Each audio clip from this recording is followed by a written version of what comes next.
ideal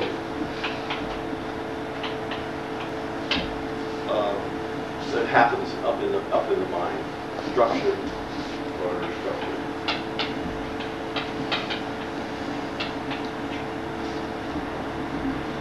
I think a wonderful example of that is,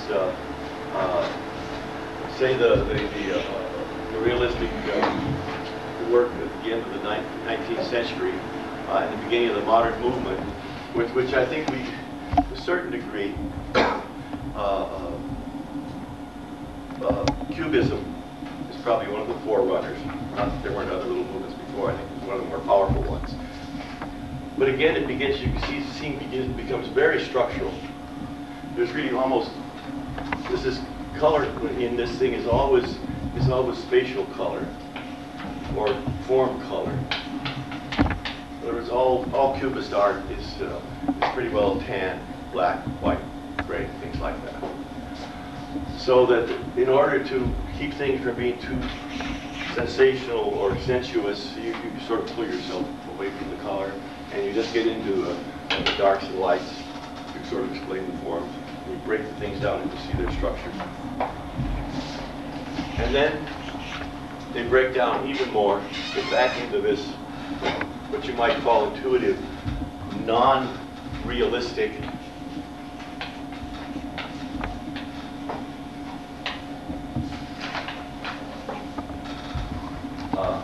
area, which was, well, there was all this modern stuff that happened in the beginning of the 20th century, ended up really in non-objective art, where you really were trying to let go of the object down here.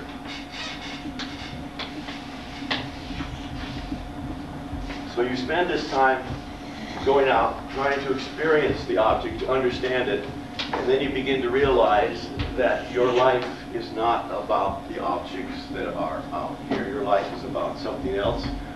About 40 years old here. And that's what Jung said. Life begins at 40, but it really is the second part of your life. Part of your life begins at 40, because then you're beginning to make this journey back to the beginning and to the end. So when you do that, you begin to analyze things. You begin to see things not on the surface, what's underneath there, not just this surface reality. You realize that it's not just the surface, what's underneath those things is maybe not what it is. There's probably something even greater under all that stuff, which is what life is all about. And you begin to hopelessly or hopefully reach for it, whatever way you can, or get ready for it, or whatever it is we do from this time to this. Since I'm in that process, I'm not sure exactly what I'm doing. So, and as I say, I'm referring it to you, I'm referring it to art. It's a cyclic theory that all things tend to do this. All living things, all living cultures tend to do this. This is the cycle of life. Be born, reach out, go out into the world, come back, disintegrate, come back and be reborn in some other level. So there's a constant spiral in this journey. Well, anyway, I was struck. How many of you people saw the thing on television about this great cellist, Yo-Yo something? Yo-Yo Ma? What's his name? Yo-Yo Ma? Yeah. And just hearing on television, he is an incredible, obviously, musician. He's also an incredible teacher, apparently. And he seems to be an incredible man. And he was bringing about these children that he was talking to. And the man kept saying, oh, you see some great future. He said, well, they kept trying to say it. You know, what are they? You've been famous musicians, famous this, famous that. And he said, that's not what I'm here for. He said, I want them to know what music does for them. That they have this ability, this chance to find out who they are, and it's going to last for the rest of their life. And I see every once in a while that they really get into it, experience something like that. He said, that's the joy of it. He said, did you people see that? The guy couldn't get it through his head. Your only reason you're teaching is because you want them to be famous musicians. That's not why he was doing it. It had nothing to do with why he was doing it. He was doing it because he felt these people had the spark and had the ability to find out who they were and experience life the way it was supposed to be experienced through their music. I feel the same way in art. Of course, music is one of the arts.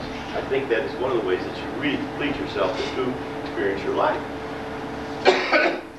So that you're constantly working with these different problems.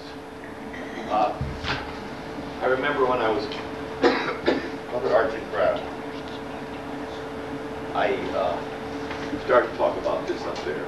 And there were times when I found that I would say exactly the opposite thing to different people. And I realized that what I was saying was that they were here, and they should really have to sort of reach over here, and they were here, and they had to somehow sort of reach over there. You definitely get people who are just too hard and structural and black and white and orderly. You say, wait a minute, you know, loosen up a little bit here. Try a little color, you know, wave your arm around a little bit, get into it a little bit more.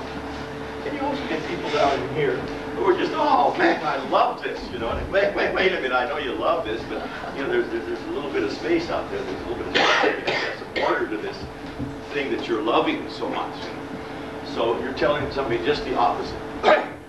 So the whole problem of art really is always dealing with these two sides, but we sort of want to be on one side. And one of the problems I think with all artists is that that there is one side that we sort of are probably going to be better at. And you have a little bit of terror that if you do something else, you will not be what you are. You will give up some of your feeling if you think too much.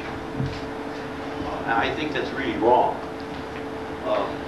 If it were right, I just don't think we do that. And there is a tendency sometimes to, because people feel that, is to say, okay, I'm going to give up my feeling and just react, get very hard and tight. I think you can sort of think, you can pull your hand back a little bit without getting tight, you know.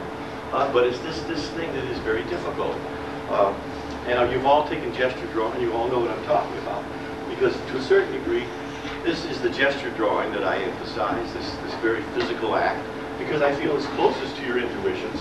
But therefore, it's closest to who you really are, who you don't know you are. And therefore, the more I can get you to act, the more I can get you to sort of involve and throw something out there, the more likely you are to have the experience that you haven't had before, but it is you. And therefore, we start out the classes with these gesture drawings in about half an hour, 20 minutes. And in order to do that, of course, we have a model out there, and you can look out there. I want you to be inspired to a certain degree by what's up there, but I don't want you to look too carefully. And there's a tendency to try to make that figure in the gesture drawings. You have to sort of learn to let go of the figure and say, wait a minute, that's just an inspiration for its life. I want you to sort of feel the life of the model. And that's very hard to do. I'm fully aware of this. I remember a teacher talking about gesture drawing when I first took figure drawing, and I thought he's letting you fruitcake, you know. I pick the model. I don't want to go out here and do a gesture drawing. I sensed there was probably something there, but I was damned if I was going to let go of that model.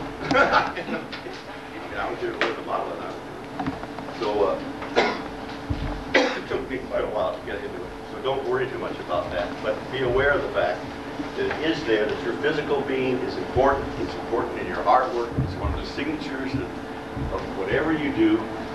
It's also physically, essentially enjoyable when you get into it that way. Art is essential, physical experience. And I think this is the hardest thing to get people to be aware of that aren't involved in art, is that art is a physical experience. Art is not some sort of intellectual experience. It is a physical experience, and every work of art is a record of somebody's physical experience. It can be very refined, it can be very subtle, it can be all sorts of things, but nevertheless it is a physical experience. And since it's your physical experience, it has your rhythm, and this is very important that you become aware of this, because I don't think anything